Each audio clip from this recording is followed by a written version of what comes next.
So often we see people on TV, we see people in movies, stars, musicians, and they appear to have it all, and they appear to have it all together. We've interviewed Eva Abley on this channel a couple of times and with the Grumpy Gits, and it's been an awesome experience. But we always see that one side of Eva, which is the positive, bubbly, funny side, comedian, finalist on Britain's Got Talent. But beneath that is a real person who's gone through some real challenges in life. And Eva has written a book called The Good, the Bad, and the Wobbly, which is really going through her growing up, her childhood experience, moving into what she does now, and moving beyond the comedy that she's known for into more motivational speaking, and really trying to help other people in her shoes who've gone through what she's gone through.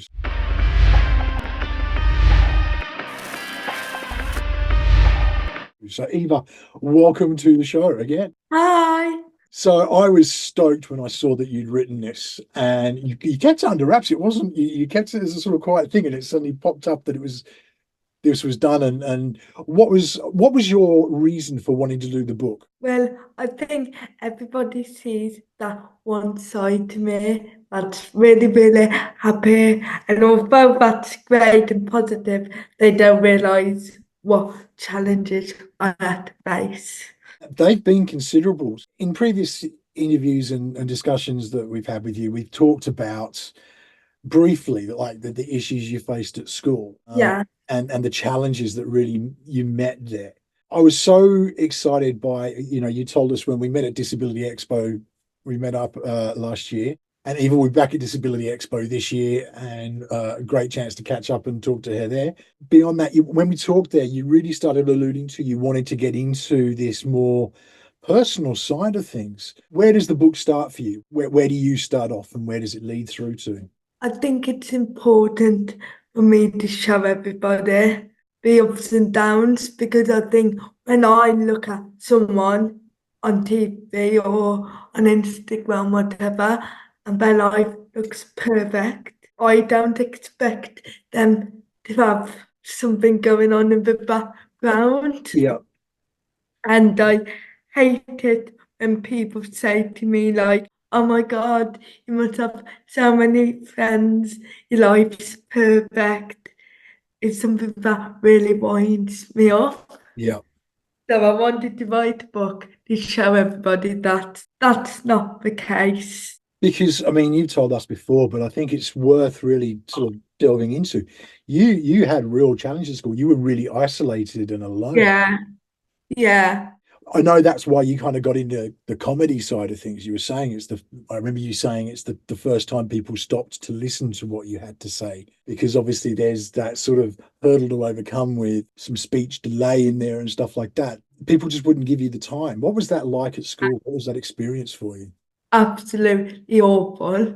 But I think I've only talked about what has happened at school, all them feelings I have to take home and live with, Yeah. and that's what the book's talking about, really living with them feelings 24/7. And that's the thing. And I think we talk about masking on this channel quite a bit for people who are neurodivergent. You're putting on a happy face and getting on with things. And I remember Billy Connolly saying that being in comedy is a really bizarre life in a way, because you could hear that your mother's been hospitalized and may die within hours, and you still got to go on and do your show and be fun. Yeah.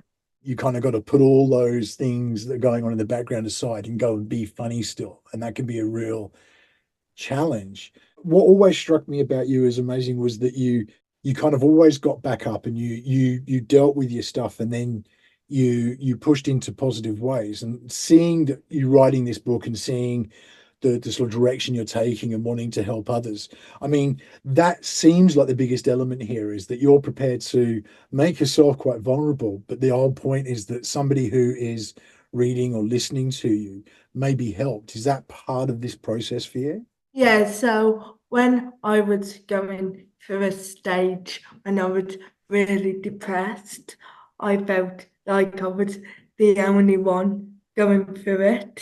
Yeah. And I was really, really alone.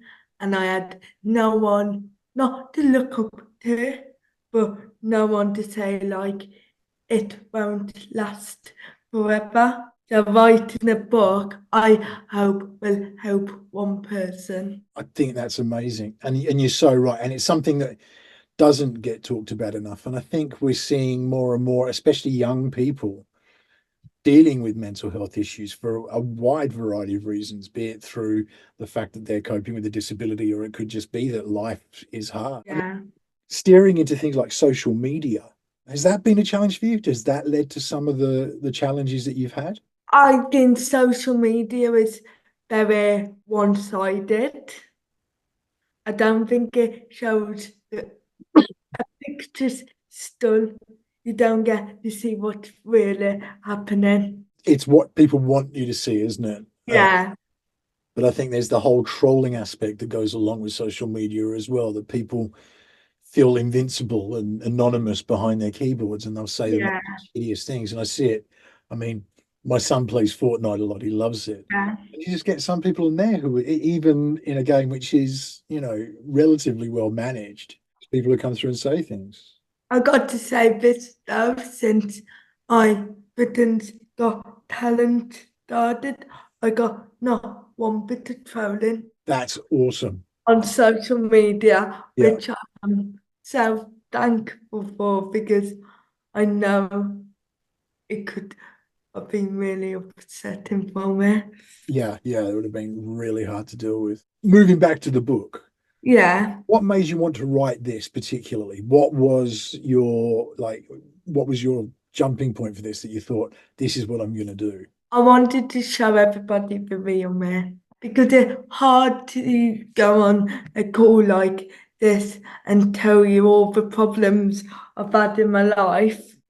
Something I could do, but writing it all down in a book is something I can do. Was it therapeutic? Because something I've done with my daughter is that and I've spoken about it on this channel before, but one of the challenges we had was that she didn't really know what was going on in her head because she couldn't make head nor tails of it. And I got her to write it down in a letter to me, basically, rather than sort of having to sit in front of me and be confronted. And it was almost much more easy for her to sit down and write it down without me looking over her and do it in her way. But we found that it actually helped to sort out in her own head what was really going on with her mental health. Was this a therapeutic exercise in the end as well? Definitely not. I think the difference is I know what I'm about to write is going everywhere. Yeah. I know 300 people pick up at how many books it sold so far are going to read everything that's inside my head, Yeah. and that's a bit scary. I imagine it would be. Have you prepared for that? How have you sort of mentally prepared for that, knowing that people are going to have this knowledge, inside knowledge of you, the real you?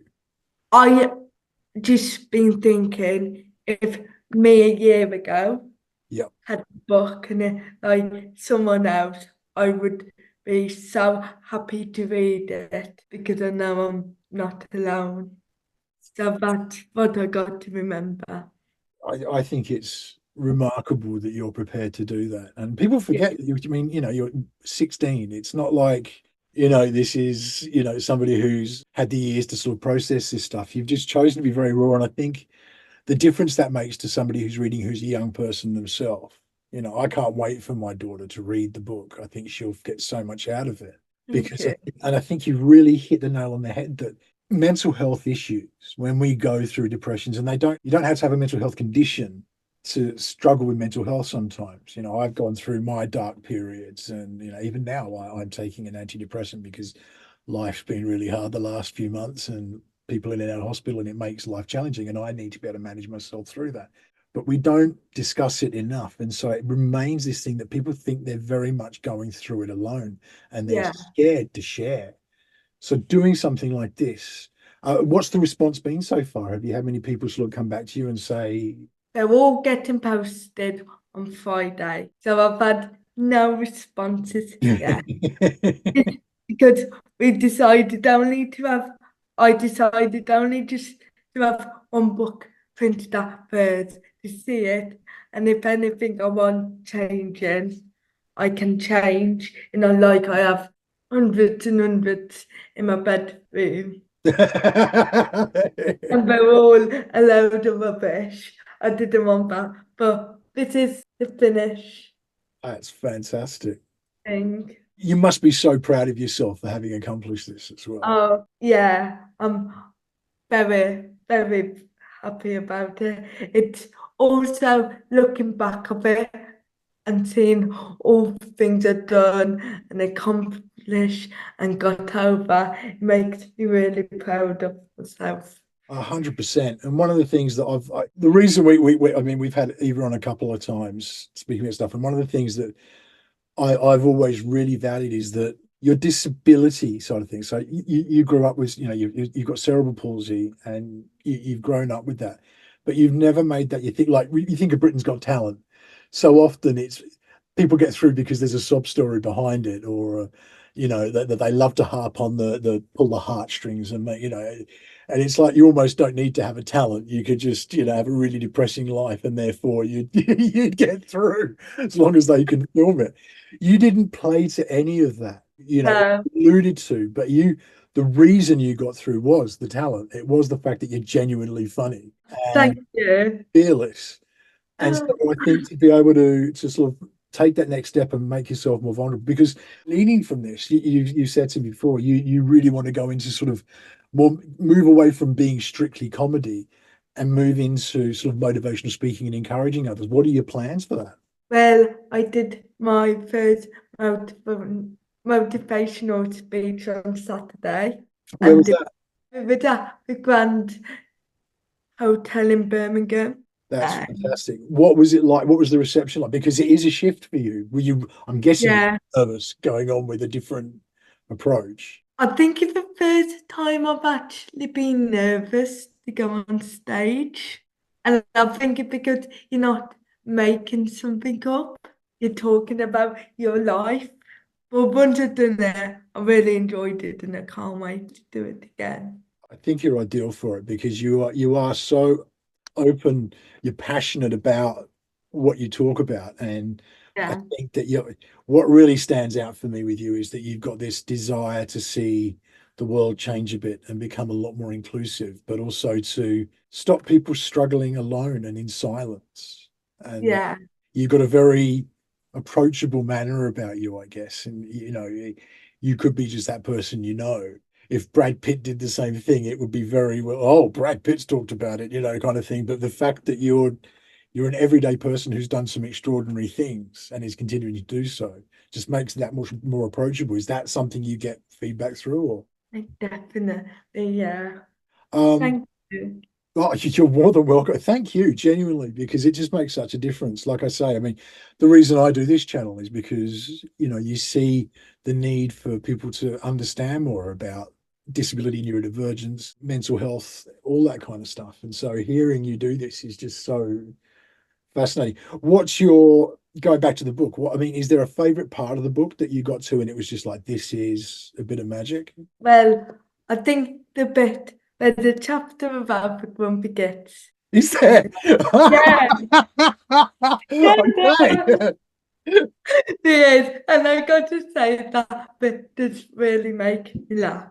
Yeah, for those who don't know, Eva joined the Grumpy Gets on stage at Disability Expo last year, and we may have arranged it a little bit wrong, and we were probably a little more ribald than we should have been.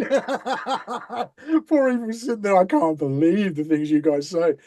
Thankfully, Eva's mum was very, very understanding. It was like, oh, Eva said far worse things. Don't worry. Oh, that's great. I didn't know we were in the book. Oh, that's I got to read it now, haven't I? That's gonna But it is a very funny chapter. I read it and I'm laughing my head off. So, Oh, that's brilliant. It was. We'll put a little clip of that at the end of this of Eva on stage.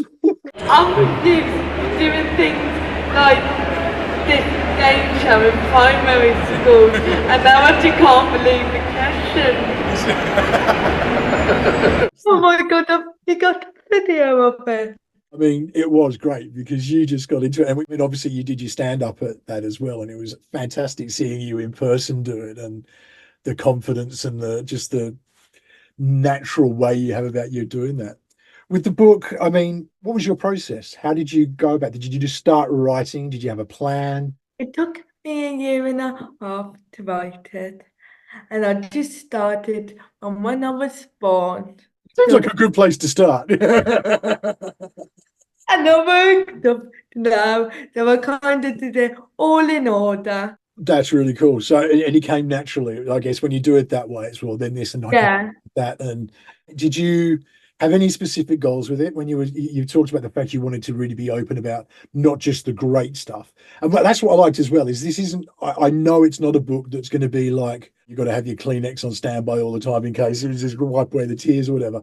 You put a lot of positive stuff in there, a lot of the things that you do, and that trademark humor is littered through it. I know that. When you came to that, how did you judge? Did you kind of find a balance? Was it something you struggled to do, or was it just, again, came naturally? even the negative stuff in the book has jokes in it. So I think it's funny throughout, but what I want people to realise is, yes, you're reading it, laughing your head off. Yes, it's funny. Yes, it's meant to be funny, but obviously there's a reason behind it. I think that's so true. I mean, I've always been a fan of stand-up comedy. Back in, I grew up with this sort of Robin Williams and Billy Connolly early days, and really came to appreciate the gift of stand-up comedy. But my favorite stand-ups are always the guys who can take that bit of reality and actually, it's funny, and you might even be shocked that you're laughing at it because it might be wrong, but they're doing it to make a point. That Yeah, sort of that lead into tricking you into, whoa, why was I laughing at that? That's horrible. And then you think about it. I think it could be a really good mechanism for bringing us in. And I think the world deals with things in a humorous way. yeah, Whenever you see a tragedy on TV or something like that, you know it's going to be 10 minutes before the memes are hitting Twitter or Facebook of people making jokes about it. Because I think it's the way we process, how do we make this livable? You've got to find the humor and stuff. Is that mm. what it's like for you with the comedy side? Yeah. I think it just lightens the mood, and I know a lot of younger people have brought the book to. Yeah. I definitely don't want it to be all doom and gloom. I want it to be understandable so they can keep on reading it because it's funny and not too depressing, but it gets my point across. Did you have a target audience in mind when you were writing it? Was there people you specifically wanted to be reading it, or was it something that you want everybody to pick up and maybe learn something or understand something a bit more about what the world's really like for people? Obviously, I want absolutely anyone who can get hold of it to read it because I think it's really helpful for people. Like in the book, I've added things like helpline numbers and stuff like that. Also, my family don't have a clue what I've been through, like nans, granddads, aunties, uncles, because I don't want to upset them. So I think it's really important if they read it for me because it's a part of me. And you've got, I mean, your family are, it just seems like a wonderful unit. I love looking at the stuff you pop up on Instagram and Facebook and stuff like that. You spend so much time really focusing on your family. Yeah, I mean, having met your mum and your dad and seeing what you guys are like they as a unit. they've all I got no friends or no one like that. So my family is they do mean everything to me. It really strikes a chord with me, and I feel a bit emotional here. My daughter's in very much the same boat. She really struggles with making friends, but I think as a family unit, we're really strong, and it means so much to me that she recognizes that. And hearing you say that and how you recognize that with your family, they're so Yeah, supportive of you as well, though. I mean, seeing your mum in the audience at Disability Expo and looking at you on stage, she seems so just genuinely happy to see you up there. I mean, me and my brothers argue like cat and dog. Yeah. Like we secretly love each other to the bits. I think that's so common, and it's yeah. We see it at my house is very much the same. They'll fight each other over anything, but anybody else was to say something bad about them, they'll be in there like, "What are you saying about my brother?" And kicking off with it. Yeah, Just to recap, I mean, you hit Britain's Got Talent. You became a finalist. You've created a stand-up career around that where you've been on TV with other things because you've done shows, you've done charity balls, you've looked at ways to raise money. This book alone is all the money's going to the Birmingham Children's Hospital. Is that right? yeah, it is. So, I mean, if that's not a reason for people to buy it, I don't know what is. You know, this isn't a financial gain venture. This is something that's not just reading, it's going to help you and people you know, but it's going to help people, kids who are really needing the help because I know they were amazing to you, weren't they? The hospital. Oh yeah, they're so nice and they continue just to be there for me and I realise how much they've done for me. What's next? You know, the books there. I'm guessing there's going to be a lot of interviews and book tour. I don't know, but I mean, what's next? Where do you want to take it from next for Eva Abley? I'm trying to get a bit more published on my book, but it's very, very hard. But my main focus now is my education. So I'm doing my GCSEs this year, then I want to go to college and university. So, what are you going to be studying at college? Have you got any ideas or? I want to become a Senko teacher. Oh, that's fantastic. That is fantastic. That's my aim goal. Lived experience is something that you just can't buy that, can you? That would be, you'd be a fantastic Senko. I would do a proper job of it. Eva, if people want to get hold of the book, where can they do so? So it's on my website, www.evaabley.com. Excellent. We will put that, it'll be popping up in, I think, this corner here. And you can also just hit there'll be a link in the description where you can go directly and purchase the books. It will be absolutely worthwhile. And as we said before, all proceeds will be going to the Birmingham Children's Hospital, who do amazing, amazing work. I can't thank you enough for joining me again. I love it when you come on, and it's always such a joy. But I really appreciate your openness and making yourself vulnerable and doing this. Thank you. It means And a lot.